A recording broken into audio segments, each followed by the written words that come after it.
Our conversations continue here in Davos 2024. Joining me now is Infosys' Salil Parekh. Salil, many thanks for joining us, and it's great to have you here joining us in Davos. You've probably had a bunch of client meetings already over the last 2 days that you've been here. What's the mood that you're picking up on? What's the temperature like? So first, thanks for having me here, Shireen. Wonderful to be here. The client meetings are just extremely good, very positive thinking from most of the clients. Economies in Europe, US looking like they're coming to maybe not yet in terms of full recovery, but at least they see their work behind them in terms of what the issues were. Of course, the conversations are positive, but we want to make sure we see that translated into what we do in terms of digital programs. So the mood is positive. Is this better than what you were expecting?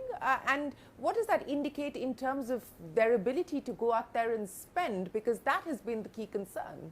Right. So we've not seen a change in clients starting to put digital programs in yet, but the way the discussions are going, there's a lot of interest in all of those conversations. There's also interest in cost and efficiency takeout. And then there's, of course, a very strong theme on generative AI, which is all across the World Economic Forum. But it's still wait and watch then, largely. Yeah, so there's no new change from what we saw in the quarter, which we announced last week for Q3. It's not that we see new programs immediately starting, but what I find is the way clients are discussing things, they have a positive frame. You know, let's talk about the quarter, Salil. And of course, you did speak, but we didn't get an opportunity to really go dig deeper into what could have led to what has been a fairly difficult FY23 for you. And if I were to just take a look at what's happened in the year, 2 guidance cuts, 1 tightening, you started with 4 to 7%, ended at 1.5 to 2%. What would you attribute this to? So there, the main things we saw, as you might know, in Q1 and Q2 were where we saw the digital programs not becoming part of what clients were doing. So most of the focus was on cost and efficiency, automation, lean programs. That part of the business was doing well. And then if you look at it from an industry perspective, financial services, telco, high tech, that's where we saw most of the impact. Whereas manufacturing, life sciences, these industries were doing well. And then if you look at in Q3 specifically, Europe was growing quite nicely, and US is where we saw the impact. So those were the dynamics as we came into the year. Now, we do have to keep in mind the previous year we had 15% and the year before 19%. Yeah. So we had already a strong base that was coming in. And now we see a real focus much more on cost takeout, efficiency that's been going on, and many more discussions on generative AI. So, you know, as far as generative AI is concerned, it's very hard to make your way around Davos without having a conversation around generative AI. But in the near term, realistically, what is it going to mean for you as a company? You know, I was just talking to the global CEO of PwC, and he said we're overestimating, perhaps his view, in the near term, the impact and the implications of generative AI, and perhaps underestimating it in the long term. But how are you reading that at this point in time? What are you doing about it? So there, our sense is every client is looking at what generative AI can do for them. And there are already, yesterday we had a discussion where I heard a large company CEO talking about tremendous benefits they've seen, for example, in customer service area. We've seen benefits in software development using large language models. So the benefits are there. Now the question is how the scaling is going to come. Our approach, we've shared before, is what we call the narrow transformer approach, which is really focused on the data within a company. And there you get tremendous benefits and potentially less impact of hallucinations and so on. So we think that will really accelerate. We don't have a view on what the trajectory of that is. But what could it potentially be, and what kind of investments would you need to make in order for you to be able to beef up the capabilities on this side? So for us, the investments are massive. You know, we've ourselves positioned as an AI first company. So we're using all of these things inside. We have assistants, AI assistants now for each of our functions. Whether you look at HR, recruiting, sales, delivery. So that is a transformation inside. We have 100,000 employees trained on generative AI, different large language models, and on various ways to look at the data architecture, which is going to become the key. So our investments are huge. Topaz, our AI capability drives all of this. We now have to see, what is the speed of adoption that different clients will look at, and different industries. And that's what I was getting at. Where do you believe we're going to see an accelerated pace of adoption? Are there any sectors in specific where you believe that the conversations are far ahead, and maybe somewhere it's still incipient?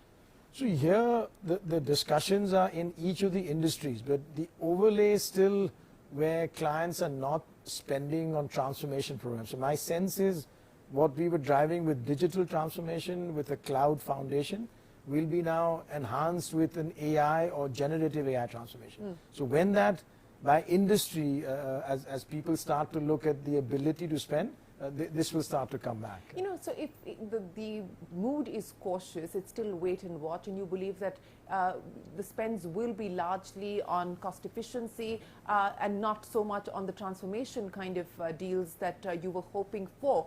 What could that then mean as far as margins are concerned in the near term? And when do you realistically expect, your peers are talking about a pent-up demand situation playing itself out. Do you see that as well?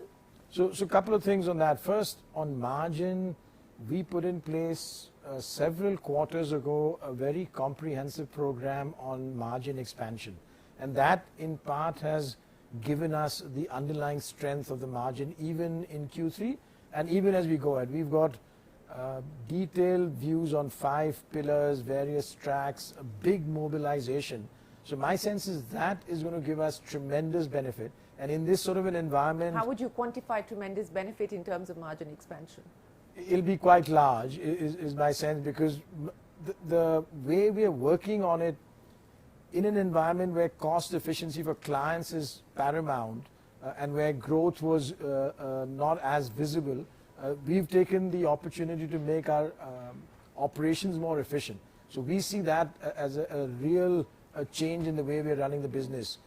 On the second part, I don't know, I think you mentioned about the pent-up demand. Yeah. My sense is there is a need in companies for this sort of a transformation. The question, at least in our minds, is when clients will start to see that. And we are not, at least, we don't have a guess on that, but we'll see it when it happens. TCS talking about green shoots in BFSI, is that something that you're seeing as well? We have no. So what we commented on was that the environment remains similar to what we saw in Q2, neither better, neither worse. You talked about the efforts underway to expand margins. In light of the experience of FY23, which, as I pointed out, has been a tough year, any other course correction, any other changes that you're likely to make or are planning to make? So in terms of changes, firstly, the margin is more an evolution, so not really a big change in direction. We always have a high margin approach. Our strategy, I think, is firmly in place, which is focused on digital, AI, cloud, cost and efficiency, a big focus on really large transformation programs or large deals, which we had 3.2 billion in Q3, 70% net new. So we see good strength in that. And then continuous focus on making sure that our margins are in good shape and really elevating our brand. We've, have now Rafael Nadal as a brand ambassador, IGA. So it's really taking us to a different level with the way we are showcasing what Infosys is doing. You talked about deals, and there was a cancellation announcement that came in of an MOU, and I know that you said that you will not comment any further on that. But what seems to have gone wrong there? So there, as we had shared in the announcement we made at that time, the MOU was terminated, but there's no other sort of additional comment from our side there. Okay, let's talk about what we're seeing happen as far as the talent wars are concerned, and there's plenty going on in Indian tech at this point in time. A couple of your former colleagues are here in Davos in new avatars, starting out new innings as well. Is that a concern, senior exits at the leadership level? No, first, I think, all of our Infosys leaders are fantastic, and I'm really delighted. They're good friends also. I'm really delighted they're in those roles. We are fortunate. We very quickly put together the structure where a lot of people from within have moved into new, larger responsibility roles, and that seems to be working really well. My sense is we have even today a really deep bench of leadership people. So I don't see any real concern. In fact, there's a huge energy, and sometimes with change you get some new focus and attention as well. So on that front, I mean, are you reviewing or re-looking, at the way that your leadership roles are at this point in time, given the exits? No, we announced that maybe 6, 7, 9 months ago. So it's all done. There was no change in the structure. The same structure, a very strong focus on go-to-market with industries, very strong delivery organization, and these are individuals who've been with the company 20, 25 years. Very strong Infosys approach. So really fortunate to have that.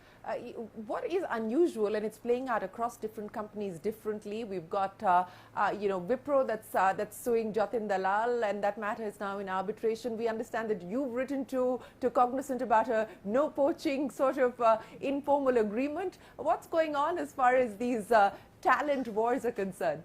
So I read some media reports about that. So no comments from our side on that. So you haven't written? No comments from our side on what I read in the media about it, but I know I also saw some sort of company suing another company. I'm sure that goes on. So, if I were to ask you to give me a sense of what you're going to be prioritizing as you look at the year ahead, both in terms of opportunities and, of course, the risks that you are going to grapple with, what's the dashboard looking like? So first, really for us is make very clear that we drive revenue, revenue growth, cost efficiency working very well. Large deals sort of underwrites that, and then look at where are clients on digital cloud, generative AI transformations. It's a question of being with clients in the forefront. As soon as their thinking on that changes, we want to be the first ones to benefit from that, hopefully. Then the margin is critical. We see a real strong foundation with the program. We want to continue with the emphasis on employees. We've announced various compensation increases, leadership plans, that goes on. And then making sure that our brand becomes more and more in the forefront for the right things. M&A, is that likely to be part of the plan? M&A, yeah, absolutely. And any specific areas that you would like to focus on? As we've sort of shared earlier, there's an active pipeline. There's a look at strategic fit. There's also a look at cultural fit. We think our integration in the last 4 or 5 years have gone quite okay. We want to make sure there's obviously financial sort of sanity, and there is now in what we're looking at more and more in the valuations. And then there are good areas, so we could look at some geographies, we could look at some service offerings, we could of course look at some of the newer areas. We just announced last week, you might have seen something in engineering design, a small acquisition, and those types of things in different areas will continue on. So smaller tuck-in acquisitions, and any specific geographies that you're targeting? Geographies, firstly, it'll be small and mid-size as well, so there's no sort of constraint. And geographies, US is very strong for us, so we will continue there. And of course, Europe, there are places where we've done very well, and so we will further expand in that area. So do you believe on the back of the visibility that you have today, the conversations that you're having, that perhaps growth may have bottomed out? That, we have no way of saying. We are really very carefully, discussing with clients on when that transformation spend comes back. As we see that, we'll of course share that with you. Well, Salil, it's always a pleasure. Many thanks for joining us here in Davos. Appreciate your time. We wish you the very best of luck for the year ahead, and look forward to hearing more from you through the year. Lovely. Thanks very much. Well, we are going to take a break here, but the conversations will continue. We're back in a moment. That was Salil Parekh of Infosys. More coming up on CNBC TV 18.